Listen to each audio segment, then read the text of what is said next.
Welcome to English class. Hi everyone, you're welcome to Hisha tutorials where learning becomes simple and fun. Before we begin today's lesson, please click the subscribe button, like, comment, and share this video. It helps me reach more learners. Today's topic is the units of English. The units of English are the basic building blocks of the language. In simple terms, the units of English are the parts that make up the English language, just like bricks are the building blocks of a house.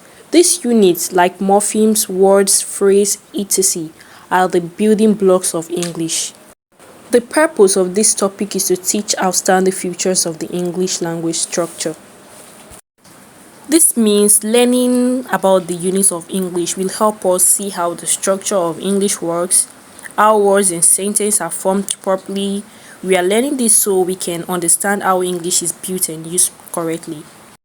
In order to make clear the general rules about the construction of sentences, it is necessary to understand the smaller units first. So, before you can form or understand complete sentence in English, you must first know the smaller parts that make up those sentences, such as sounds, morphemes, words, phrases, and clauses. Each of the smaller units has its own rules. When you understand those rules, it becomes easier to know how sentences are built and why they are structured in certain ways. For example, you can't form a correct sentence if you don't understand what a clause is. And you can't form a correct clause if you don't know how phrases work. As well as you can't form a correct word if you don't understand sounds or morphemes. So this part of the introduction simply means that learning the smaller parts of English first help you understand how to build correct and meaningful sentence later. The 5 units of English. So what are the 5 units of English? Units of English are the different parts that make up the language. They help us to understand how to build correct words, phrases, and sentences. They are parts that come together to form meaningful expression. And each unit built on the one before it. Morphemes make words. Words make phrases. Phrases make clauses. And clauses make sentences. That is to say, words are built with the use of one or more morphemes. Phrases are built with the use of one or more words. Clauses are built with the use of one or more phrases. Sentences are built with the use of one or more clauses. And sentences are built with the use of one or more clauses. There are 5 main units of English: the morpheme, the word, the phrase, the clause, and the sentence. So let's go through them one after the other. The first unit is morpheme. A morpheme is the smallest meaningful part of a word.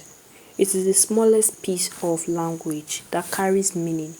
Even if that meaning is small, morphemes are used to build words in English.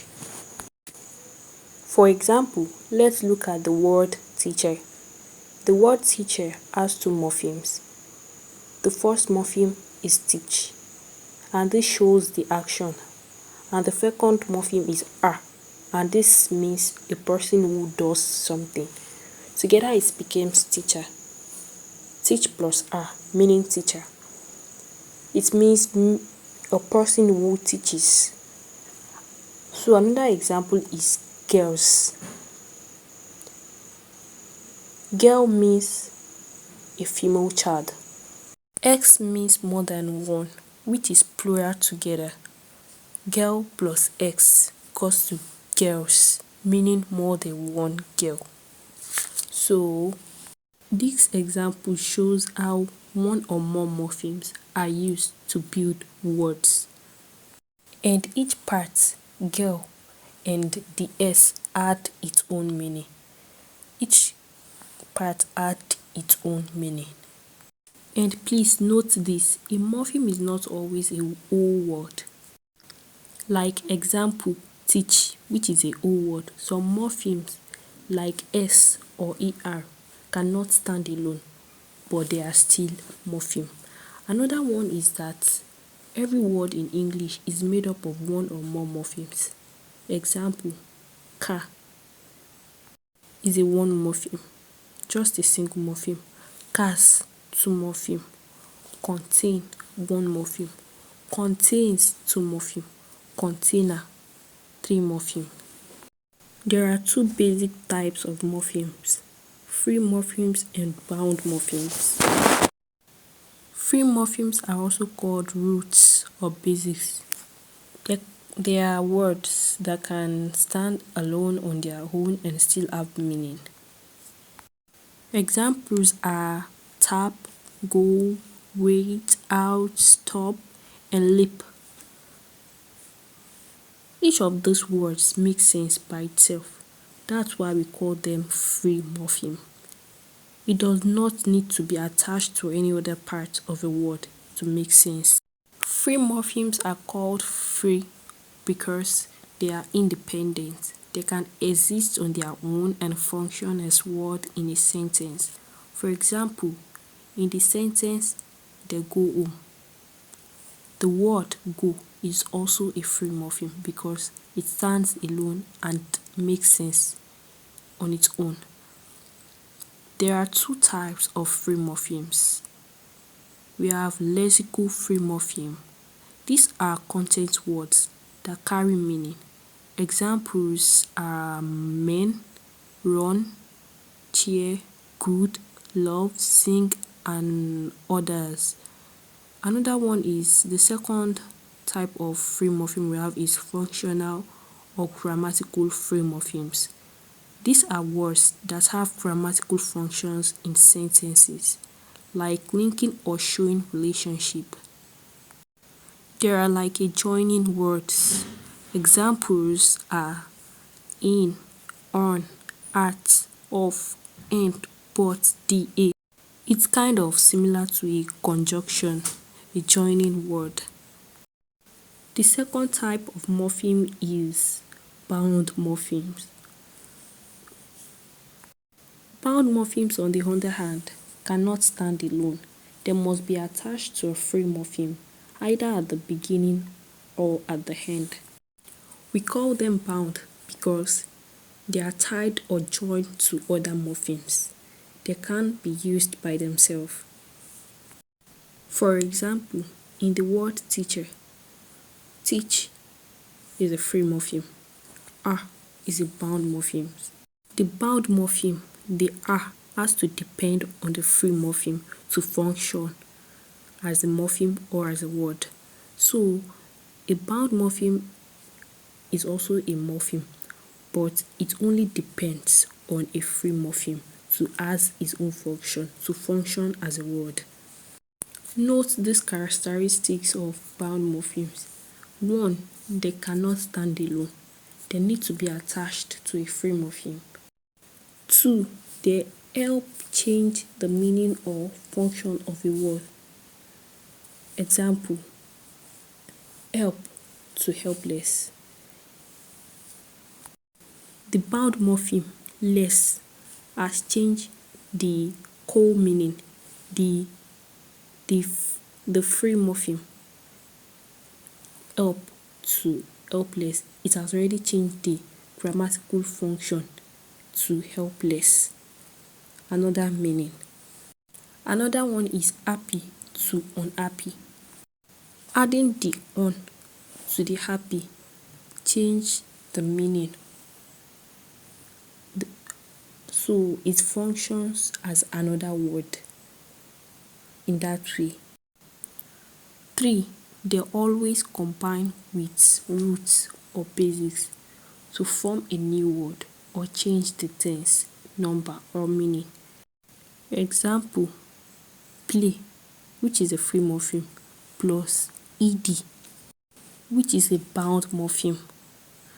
So the play free morpheme plus ed bound morpheme, it gives us played. It just changed the tense from play to played. And bound morphemes are of two types. Derivational morphemes. These are used to create new words or change the meaning or part of speech of a word. The common derivational morphemes include prefixes like on, re, this, pre, and suffixes like full, ness, a, able. The second type of bound morpheme is inflectional morpheme. These do not create new word, but they change the form of a word to show tense, number, or expression. Common inflectional morphemes include s, ed, ing, er, est. Bound morphemes are also called affixes, which are of two types, prefix and suffix. Prefix are bound morphemes that appear at the beginning of a root or base word. Examples include this, on, the, miss, and pro. Suffix are bound morphemes that appear at the beginning of a root or base word. Examples include less, full, meant, in, ity, ly, and ee. We will talk later more about prefix and suffix in detail later. So if you want to learn more, click the subscribe button, like, and drop a comment below. The second unit is the word. A word is a meaningful sound or group of sound that we use to express an idea, name an object, or describe an action. It is made up of one or more morpheme, and each word carries meaning on its own. For example, cup, table, truthful, thinking, chair, and radio. A word is the smallest independent unit of language that can stand alone and still make sense. It serves as the building block of communication because when we join words together, we form phrases, clauses, and sentences that allow us to express complete thoughts. Words come in different types, what we call part of speech, such as nouns, verbs, adjectives, pronouns, adverbs, prepositions, and conjunctions. Each of those parts of speech plays a different role in helping us communicate clearly and meaningfully. Without words, there could be no sentences, no messages, and no expressions. That's why the word is the foundation of all language. Everything begins with it. The ancient proverb says a word is enough for the wise. That's because wise people do not need many words to understand an idea, advice, or warning. Just one word, a single word, a hint, or one message is enough for them to see the truth and act wisely. Why? Because a single word carries power. It can express a complete thought, reveal how someone feels, or speak a message straight from the heart. That's why understanding the word is so important because before you can build a sentence, you must first know what a word truly is because the word is the foundation, the root, and the beginning of all communication. Every word contains life. It may hold one morpheme or more, but within it lies power to describe, to command, to express, and to connect. Each word carries the noun, that names, the verb, that moves, the adjective that colors, the pronoun that replaces, and the conjunction that joins it. So, before you learn to write or speak correctly, learn to understand the word because the word is the seed from which every sentence grows. It is where language begins and where meaning is born. A phrase is just a group of words, not a full sentence. It doesn't have a finite verb and it can't stand alone. Instead, it helps to give more information in a sentence. Example, in the morning is a phrase. It doesn't make sense alone, but it has meaning when used in a sentence. I go to school in the morning. The phrase in the morning later makes sense when it is being added to I go to school. So it now make it express something, give us a meaning. I go to school in the morning. Think of phrase like a helper. It helps to complete a sentence, but it cannot be a sentence by itself. Examples of phrases. Number one, at the gate, which is a prepositional phrase. The tall boy, a noun phrase. Running fast, participle phrase. To eat breakfast, infinitive phrase. So, a phrase is a small group of words forming part of sentence without a finite verb. This is just a brief summary about phrases, the definition, meaning, and simple explanation to help you understand the basics. If you want to know more in details about phrases, their features, types, functions, and many more examples, then make sure you keep following, subscribe, and click the notification bell so you will get notified when I drop the next full video. The next unit is the clause. A clause is a group of words forming part of a sentence. It contains a subject and a finite verb. It often works as a noun, adjective, or adverb. A clause is like the heart of every sentence. It always has a subject and a finite verb. Some clauses can live on their own. Those are independent. Other need support. Those are dependent. Clause gives sentence meaning, depth, and connection. Think of a clause as a mini sentence inside a bigger sentence. Every clause has two main parts. The first one is the subject, the person or thing doing the action, and the second one is the finite verb, the action that the subject performs and must show tense. For example, she sings beautifully. Here, the she is the subject and sings is the finite verb. This is a clause and also a complete sentence because it expresses a full idea. I know that she sings beautifully. That she sings beautifully is a clause within a bigger sentence.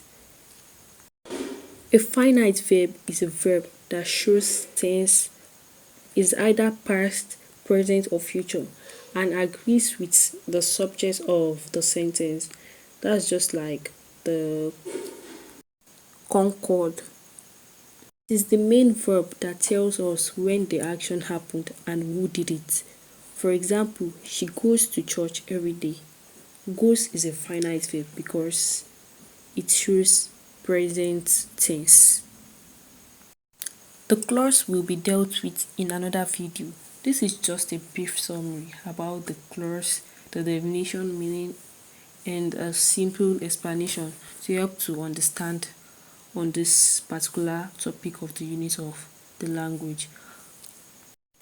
But if you want to know more in details about the clause, their features, type, function, and more, example, then make sure you keep following, subscribe, and click the notification bell so you will get notified when I drop this particular video. So the fifth, which is the last unit of the English language, the sentence. A sentence is a group of words that form a statement, command, exclamation, or question. It contains a subject and a verb. In writing, a sentence begins with a capital letter and ends with punctuation. I mean any punctuation mark, either a full stop, a question mark, or exclamation mark. A sentence may contain one or more phrases or clauses. So, a sentence is not just a group of words, it's a complete unit of meanings. It expresses a full thought, it shows a relationship between ideas, actions, and emotions. Every sentence tells us something that makes sense on its own. A sentence is the soul of language, a complete thought formed by words in harmony. It stands for grammar, that is the foundation. Without sentence, communication would be scattered and meaningless. Every great story, speech, or poem begin with a powerful sentence. That's how language comes alive. Don't forget, a sentence must have a subject, who or what we are talking about, or what is being talked about or discussed about. A sentence must also have a predicate, what is being said about the subject, usually containing a verb. Together, they can form a complete idea. For example, the sun rises in the east. The subject is the sun, and the predicate rises in the east. The sentence makes complete sense. It tells us a full truth.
Every sentence has a rhythm and tone. It carries the speaker's emotion, intention, and attitude. That's why when you speak or write, your sentence should sound alive, not just correct but expressive. For example, she left. It's flat and factual. She left quietly. It's emotional and gentle. That's all about the sentence. So let's quickly recap. The five major units of English are the morpheme, the word, the phrase, the clause, and the sentence. The morpheme, the smallest meaningful unit of a word. The word is single, independent unit of a meaning made up of one or more morphemes. The phrase, a group of words that act together as one part of speech but do not have a subject and finite verb. The clause, a group of words that contain a subject and a finite verb. The sentence, the largest complete grammatical unit that expresses a full thought. It begins with a capital letter and ends with a punctuation mark. And that's all for today's class. Don't forget to like, comment, share, and subscribe to Hisha tutorials for more easy English lessons. Remember, learning English is a journey, not a race. Keep practicing and you will keep getting better every single day.